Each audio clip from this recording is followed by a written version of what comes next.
Hi everybody, welcome out to the Dice Tower. My name is Chris Yi. I'm Zee Garcia. And I'm Wendy Yi. Today we're taking a look at this game here, Take a Seat from Salt and Pepper Games. This is not a roll and write. That roll and write's a genre that there's plenty of games. There's so many that they're starting to try to do different things with it. How would you describe what this is? A pass and write, because you're passing that board back and forth. Yeah, I don't know. It's definitely a roll and write plus or a flip and write plus. A lot of them do the same kind of stuff, but this one strives for a little something extra. Yeah, so we're going to show you how this one plays, and then we'll tell you if it's any good. Here's an example 3-player setup for Take a Seat. Each player will have a pen of their own color and a player board, a theater board in front of them that they're trying to fill in the seats to complete these objectives. There are 4 objectives each game. They are rated from 1s, 2s, and 3s, of simplest and then trickiest. And you can use any mix of them that you want. This is, in fact, a mix of them right here that we have set up. At the end of the game, you'll score how well you did on these objectives. Objective A is always worth double points compared to what's written on the card there. You always multiply it by 2. So what does a turn look like? You are going to take one of these ticket boards here and place it on one side of your player board, and you're going to be using this half of it. This is kind of a shared area of the tickets that everyone simultaneously is going to mark off one part here, one little hole, and this is a mini area majority game. Then you will take the remaining negative space shown on here. You're going to draw that polyomino shape on your player board in that color. You'll also use one special ability or cross off a special ability and take the victory point value shown here. You cannot rotate this polyomino, and you have to place it with at least one of those seats touching the color area, so in this case, that purple area. So if I wanted to, I could cross off one of these powers here, and now I have 2 points at the end of the game. Now I draw this polyomino shape over here, perhaps like this. See how this remaining unfilled in shape is the shape that I draw in over here. That'll be my turn, and every player will do that simultaneously. The next turn, the boards will rotate to the other side, and now I'm using this part of the ticket board. Now this player over here may have marked this space in while it was their turn. And so now on my turn, I can choose any one of these available ticket spaces.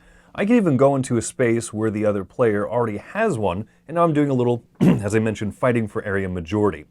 So I could do this. Now let's say that I wanted to mix it up. I could cross off this victory point and instead use this ability to rotate the shape. So instead of drawing 3 wide here, I could do it tall if I wanted to. So I could go and do it like this, for example. I can flip, rotate, mirror, however I want. And that would be my turn. You always place a stamp in the ticket, draw that shape, and use a special power or cross off the special power for the victory points.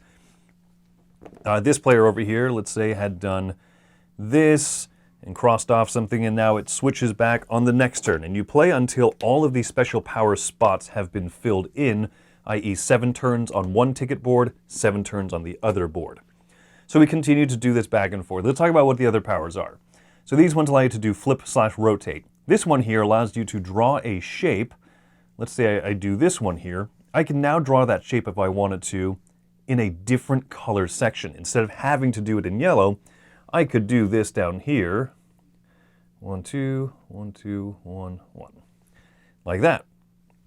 This one here allows you, if you use the special power, to add an extra circle when you draw that shape in, so I could have made it look like that shape if I wanted to instead. This one here allows you to draw in a single seat anywhere on your board, even disconnected from everything else. And then this bottom one here, if you use it, you get to draw 2 circles in on a shape to try to have majority for it, and then you would draw in that shape somewhere in the red area. So that's what all of those do there. So let's talk about end of game scoring now. So what'll happen is you look at how well you did at the different objectives. So for example, this objective here is asking me to try to fill in as many seats as I can on the extreme right spaces. However many open, I count those up. If I have 6 to 10 open seats left on the extreme ends, I would get 4 points. If I only have 1 to 5 of those steps open, I would get 9 points. And if I filled in the sides completely, I would get 15 points, remembering that objective A is doubled. Then you come over to objective B. How many columns did you completely fill in for 4 points each? This one here is asking you to look at the 4 different colored areas. Which one of them has the fewest seats crossed off or circled? And in that case, that's going to be how many points you get. And then there are objectives like, hey, try to fill in every seat that you can in a different color. As I mentioned, this is a mix of the 1s, 2s, and the 3s. So you would write those points in up here. Next, we compare the majorities. You look on both boards to your left and to your right that you've been filling in, and you look at each of the ticket areas. If you have in the yellow, let's say that I over here have the majority, I would get to fill in across in 2 circles of yellow, and I look on this side over here, and let's say that I was tied, I would get to fill in 1. If I had the minority, if the other player had more than me, I wouldn't get any circles either. But if I have 2 majorities, I get to circle the highest value. That would be worth 20 points. I look at the next one here. I did nothing here, I only did 1, so I would get a tie, and that one would be worth 2 points. And you continue to do this, and you add up those points. These points down here are for all the times that you crossed off a special ability and instead took the victory points, and you'll add up those points over here, and then that is going to be the end game score. Whoever has the most points is the winner. So on the front of the box, it says it's a share and write, you know, and it's many things. It's passing back and forth, like you said. It's a little bit of area majority. It's got a lot of little things going on in it. Like you said, it strives for a bit more. I think first of all, it's a beautiful package. Yeah, it's a neat call. I think they made a good call there, going with the Art Deco look, and then filling a theater, like, you know, filling the seats. Now, once you mechanically get in there, it's like a mess. That makes no sense. What you're doing with the polyominoes and filling seats, and you know that's There's no thematic they tie-in. lose you right there. Yeah. They lost me a little bit thematically right there. Oh, party of 6. You have this seat, these 2, and those 4. Yeah, it's like, wait, what? But I love the setting, I guess. You know, thematically it doesn't really work, but I love the setting they picked, and the look is great. I agree. I have a lot of, for some, I never grew up going to the theater and everything like that, but I have a lot of nostalgia for that, like, classic marquee up there, and just the Art Deco, the look of it is so fun. That's funny, because for me, it's very fine. Like, I feel like it fits what it's going for, but there's nothing about it that stands out to me that's like, ooh, I want to play that game. Like, visually, yeah. Oh, no, I saw this, I was instantly, like, captured. I was like, okay, I'm going to try that one. Also, I like the company. Salt and Pepper Games is one of those, they're from Spain. They're, to my understanding, a newer company that has really made a couple of games that really speak to me. So every time I see one of theirs, I'm kind of naturally gravitating towards them. Yeah, and again, they seem to strive for something done slightly differently. Yeah. I like that philosophy. Again, this might just be that they're picking good games. I don't know if this is conscious, but they got some solo games that are done slightly differently than you've seen solo games done before. This flip and ride or what have you, done just a little bit different. For me, the most captivating part of this, the look is great, like we said, and this passing the thing back and forth is a really interesting share the space between the players mechanism. Yeah. You know, a few games do that. I think this one does it the best. Usually it's more like build a shared pool of whatever over here and do it on this side too, and see how well you balance those things. In this one, I love this, like, I'm fighting with you this round. Okay, now I'm fighting with you over here and back over here. I love that. But my favorite thing is the diminishing polyomino thing is so clever. And I'm not even, like, into polyominoes that much. I'm getting to the point where I'm kind of over them, honestly. It's like, yeah. I get it. Shapes. Tetris came out in 84. You know what I mean? Like, enough. Yeah. But you then give me a large shape, and the main mechanism is that we chip away at it, and, like, that's the new shape, and it becomes something different as the game goes on. That's cool. That's a clever idea. It's interesting because there are definitely objectives you're trying to reach that you're like, okay, I need to fill up an entire column. And there's just like 2 to 4 spaces left over, and none of those big pieces will fit. Right. But by the end of the game, when you've chipped something down, you're like, oh, it's now 2 pieces. That'll fit there Right. quite nicely. This is one of the games that I think needs to be a roll and write style game. It needs to be that pen and Yes, pad type right. thing, because you can't just have polyomino shapes and like snip, like Yeah. Legacy style. right. And Yeah. so I think it does its form factor really well. I Yes. think that balancing between the two sides is solid. It's so good because I'm like, yeah, I'm gonna try and get the majority in red, and so I'm just gonna keep working on red. And as soon as I keep working on it too hard, I'm drawing like 2 circles, by the end of it. Yeah, it has that sort of it has that balance between many card games do this where you want to keep a color but you also want to influence that color. Yes. Like I want to make this color stronger, but if I hold the red card, that means I'm scoring red. So yeah, same thing. You're like, I want to mark the spaces off, but then I'm making that shape really tiny and inefficient, basically. Right. Well, That's a clever idea. when I first heard you can't rotate the shape, I thought, ooh, I don't know about that. But then there's also those powers that you're activating on the sides Right. when you're choosing a piece. What do you think about those? The choice between a power or the victory point thing? Those are such hard decisions early are on hard, because yeah. you don't know what you're going to need at the end. If I could just be like, hey, I'll just take some points, and that was like a separate thing, but the fact that I have to give up a power to get points if I'm not using anything, or if I'm like, well, I guess I might as well use it now, it's kind of useful, but then later I won't have it. That's tough. That's a tough decision.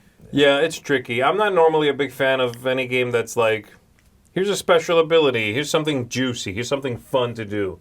If you don't do it, we'll give you points. I'm like, don't reward me for not doing the fun thing. Mm-hmm. Don't do that. Give me the fun thing. Do you want me to have fun? Then don't tell me, here's something cool, don't do it. So I'm of two minds a little bit about this one, that aspect in games and just rubs me the wrong way. I think this one does it pretty well, that idea of having a little something extra. Okay. But I don't, it's very tertiary for me. I barely think about those special powers. I'm more invested in that fight for area control, filling in my area, all of that stuff. It's interesting that they're rated for a weight because they're given victory points, but at the end of those last couple turns, you may have something that's worth 3 victory points, but you don't need that ability. Sure. And so it's interesting that they are weighted because really they could be like it's what comes in at the end that really matters. Right. I agree with their rating, I think, right? Being able to rotate a piece Versus getting more stuff. versus having more spaces to fill in, because some of those objectives are so hard to do. And we haven't really talked about the objectives. There's level 1s, 2s, and 3s. The level 1s are very straightforward. Fill in a bunch of blue area, right? The level 2 and the 3 become far more interesting, I think. And it's one of those where the rulebook recommends, hey, for your first game, play with 4 level 1 objectives. I think you're actually kind of shorting yourself a little bit of the experience. Right. Because the later objectives are, I think, where you need more of those later powers. I really need to fill in something in a different area from where I normally could, or I need to circle that one extra VIP sitting off in this kind of weird area to really please him and go from like 9 points to 15 at the end of the game. I think the objectives are good. What do you think about the fact that the A objective, the first one that you deal out, is doubled compared to the other 3? Again, it's more here's more scoring stuff. Yeah. Let us like hide how to weigh these things a little bit. This one's doubled, you know what I mean? So you're like, oh, that's really good.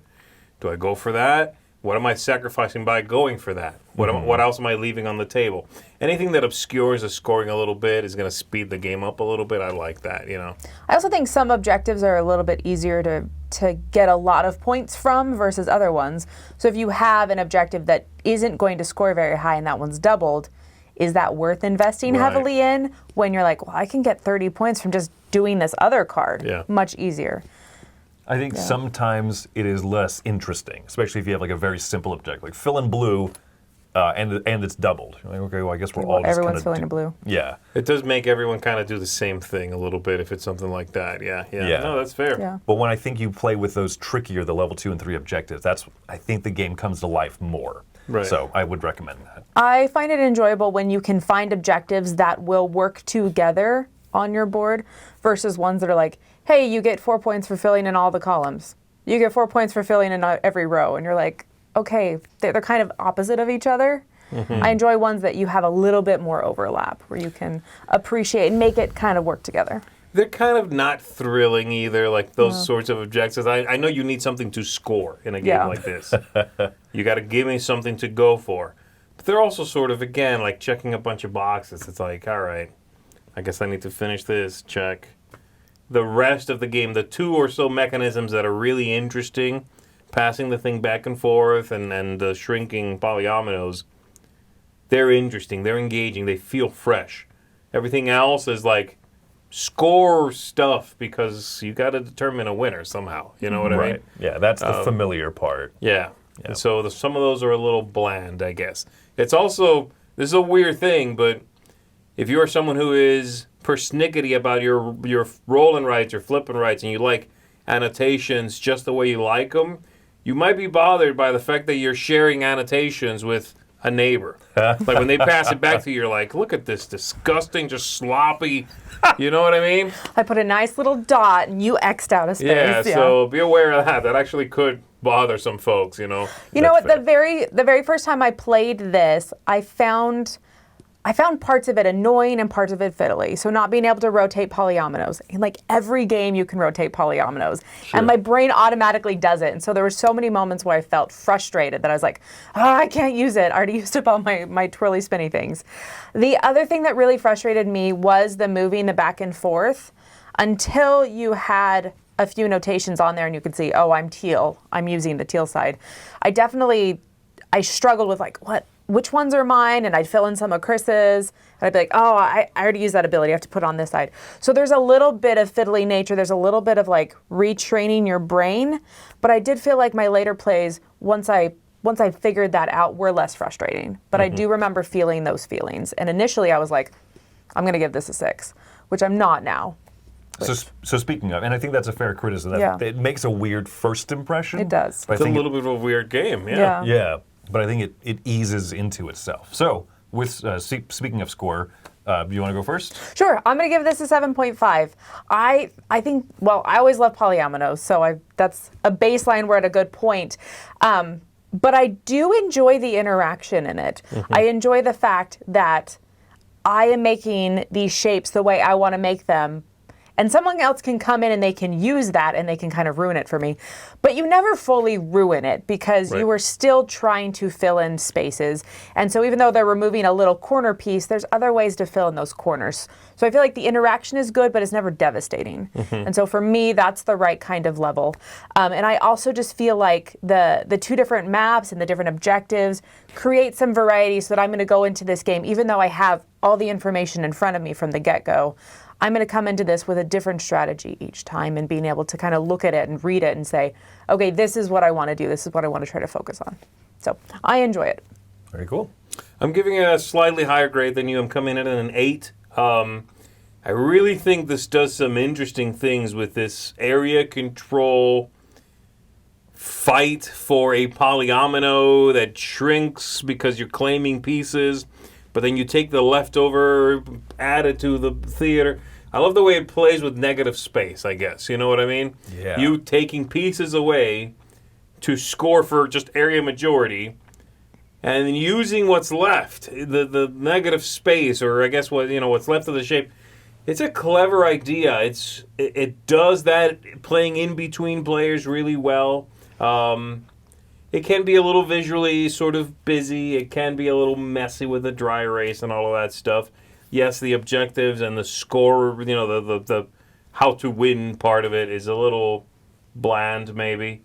But I love that they're trying something different. There are so many flipping rights and rolling rights that are what you've seen, the stuff you've seen. Throw polyominoes in there, even more what you've seen.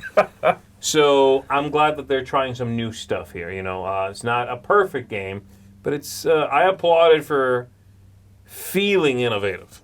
I agree with it. I'm also giving this one an 8. I have a ton of fun with it. It is an odd game to introduce to people, right? It's no luck, so to speak. You do this pass back and forth thing that trips up people at the beginning, but once you get past that, and speaking of tripping people up, this, I'm guessing, is the Spanish edition of it from Salt and Pepper. The English rulebook is not well translated. I hope that this game gets picked up for localization maybe, and they go through that. They scrub through the rulebook, because that whole negative space crossing off the ticket, that's the polyometer you draw, wasn't very clear in here. It's a weird idea, so it has to be explained very well. Yeah. Yeah, the rulebook needs a few more touches, more pictures to explain. See that? That's what you draw, right? Outside of that, I think this game's phenomenal. Love the look, love the setting of it. Yeah. I agree that I'm glad that the action driver of the game is what feels unique. And even if the scoring is a bit familiar, right, it treads familiar ground, you don't want a whole game to feel incredibly unique. Yeah, no, I get that. Yeah. That's fair. Otherwise, it's too much. And I will say, you want to teach this to people that are already familiar with flip and right style games. Yes. Because it would be a lot to learn from, like, you've played Yahtzee, you're ready for this. That's a lot of new stuff. Yeah. You know? I would love for this game to get picked up by Yellow and for them to put it in that get on board line. Oh my gosh. Can you imagine? It's a very different game. But if that style kind of fits this style, slightly does. like, retro Art Deco-y vibe. But now the people getting on the bus are going to the theater. Oh man, that would look great. I'm telling you, that would look. This game would look really good as part of that line. Ooh, I like that idea a lot. There you go. Let's make it happen. Anyway, so that's our look here at Take a Seat from Salt and Pepper Games. My name is Chris Yi. I'm Zee Garcia. And I'm Wendy Yi. As they say, instead of take a seat in England, they say, shut up and sit down.